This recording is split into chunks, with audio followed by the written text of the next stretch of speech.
Good morning, students. Welcome you all to my YouTube channel PC Academy Kurukshetra.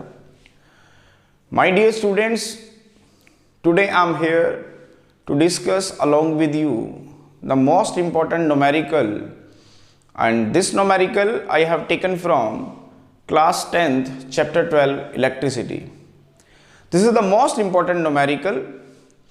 And this numerical is based on the concept of resistance in series and parallel. बहुत ही important numerical है. क्या है numerical? आप मेरी back screen पर देख पा रहे हैं.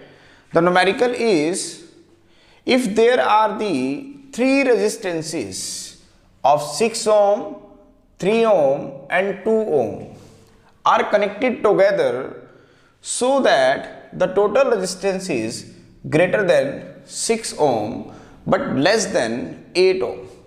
Draw a diagram to show this arrangement and calculate its total resistance. क्या कह रहा है इस न्यूमेरिकल में हमें वो कि हमारे पास तीन न्यूमेरिकल हैं. पहला न्यूमेरिकल तीन रेजिस्टेंसेस हैं और वो रेजिस्टेंसेस हैं हमारे पास 6 ohm के, 3 ohm के और 2 ohm के. उसको हम कैसे कनेक्ट करें, क्या अरेंजमेंट लगाएं कि जो न्यू रेजिस्टेंस बन के आए वो ग्रेटर देन 6 ohm हो और लेस देन 8 ohm हो. तो my dear students, before giving the solution of this problem, मैं एक कंसेप्ट जो मैंने पिछली वीडियो में भी आपसे डिस्कस किया था उसको एक बार रिवाइज करना चाहूंगा. The concept is equivalent resistance of the resistances if they are connected in series and equivalent resistance of the resistances if they are connected in parallel. जिन्होंने मेरी पिछली वीडियो देखी है वो समझ पा रहे हैं कि मैं किस कंसेप्ट की बात कर रहा हूं. मैंने पिछली वीडियो में आपको बताया था कि अगर आपके पास तीन रेजिस्टेंसेस हैं, से R1, R2 and R3, if they are connected in series, तो जो न्यू इक्विवेलेंट रेजिस्टेंस होगा वो क्या होगा? सम ऑफ द इंडिविजुअल रेजिस्टेंसेस. ये हमने डिस्कस किया था.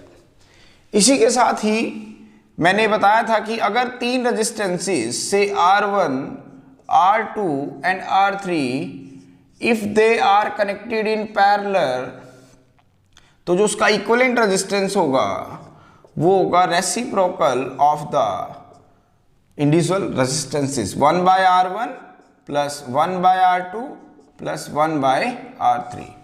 इन्हीं दोनों कंसेप्ट्स को यूज करके मैं अभी यहाँ एक अरेंजमेंट बनाऊंगा, जिस अरेंजमेंट में मैं आपको दिखाऊंगा कि जो नेट इक्विवेलेंट रेजिस्टेंस है वो ग्रेटर देन 6 ohm है बट लेस देन 8 ohm है.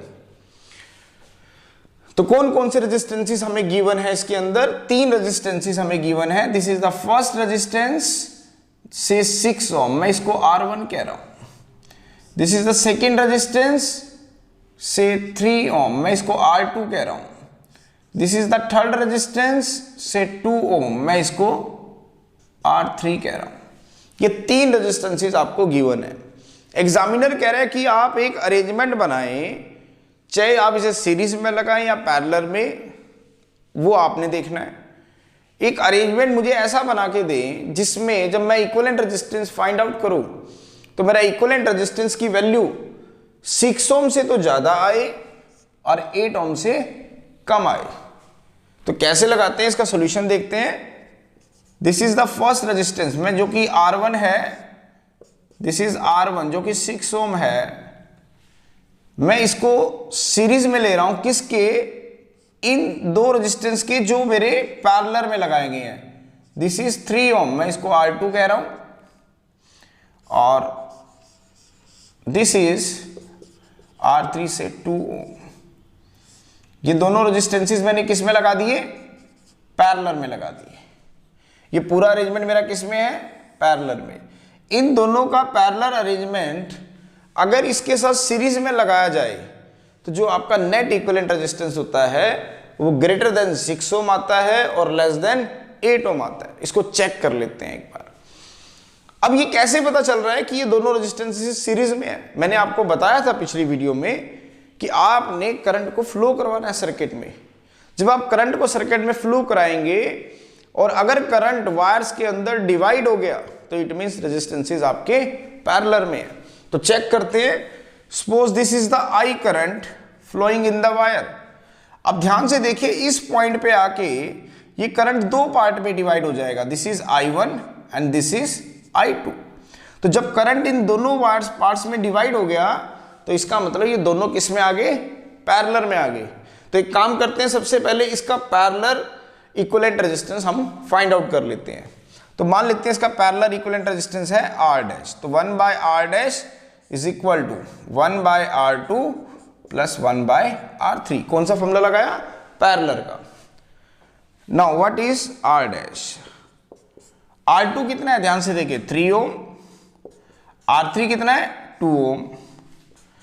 तो R डैश की वैल्यू कितनी है, इसका एलसीएम ले, that is 6 ohm and that is 2 ohm plus 3 ohm, it means 5 ohm 2 plus 3 that is 5/6 ohm. इसका मतलब R डैश आया आपके पास 6/5 ओम मींस 1.2 ओम। तो इसका इक्विवेलेंट रेजिस्टेंस कितना आया हमारे पास, 1.2 ओम, जिसको मैंने R डैश का नाम दिया। तो जो न्यू अरेंजमेंट बन के तैयार हुआ हमारे पास वो क्या था, this is R1 that is 6 ohm and this is R dash that is 1.2 ओम। अब आप ध्यान से देखें, जो हमारा करंट है I, जो करंट इस रेजिस्टेंस के अंदर जा रहा है, क्या वही करंट इस रेजिस्टेंस के अंदर नहीं जा रहा? If the current is same it means the resistances are in series. तो इसका मतलब दोनों रेजिस्टेंस किस में है, सीरीज में है। इसका मतलब R1 is in series with R dash. और यहां पे क्या था, जो R2 था वो पैरेलल में था किसके, R3 के, जिसका इक्विवेलेंट रेजिस्टेंस 1.2 ओम आया। क्यों, क्योंकि करंट डिवाइड हो रहा था। बट यहां पे करंट सेम चल रहा है, if the current is same, इसका मतलब ये अरेंजमेंट R1 इसके साथ सीरीज में है। तो नेट इक्विवेलेंट रेजिस्टेंस कितना होगा, as per formula RS, R1 plus R2 means R1 plus R dash. इसका मतलब 6 ohm plus 1.2 ohm that is 7.2 ohm. अब ध्यान से देखो, 7.2 ओम क्या 6 ओम से बड़ा नहीं है, 8 ओम से छोटा नहीं है।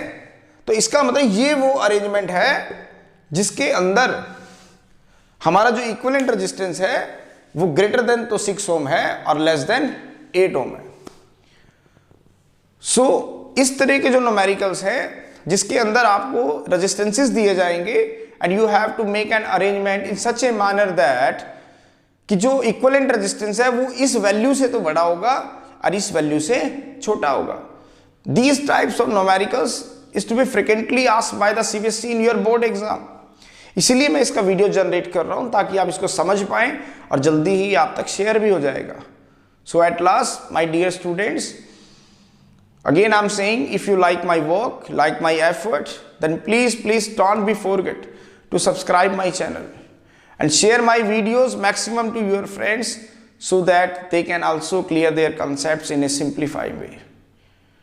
तो अंत में मेरे प्रिय विद्यार्थियों, अगर आपको मेरा काम पसंद आ रहा हो, अगर मेरा YouTube चैनल आपकी प्रॉब्लम्स को दूर करने में आपकी हेल्प कर रहा हो, तो प्लीज़ मेरे चैनल को सब्सक्राइब करना ना भूलें और वीडियोस को मैक्सिमम अपने फ्रेंड्स तक शेयर करें ताकि वो भी इन न्यूमेरिकल्स को अच्छे से कर पाए। सब्सक्राइब का बटन जरूर दबाएं and also like to my videos. Thank you.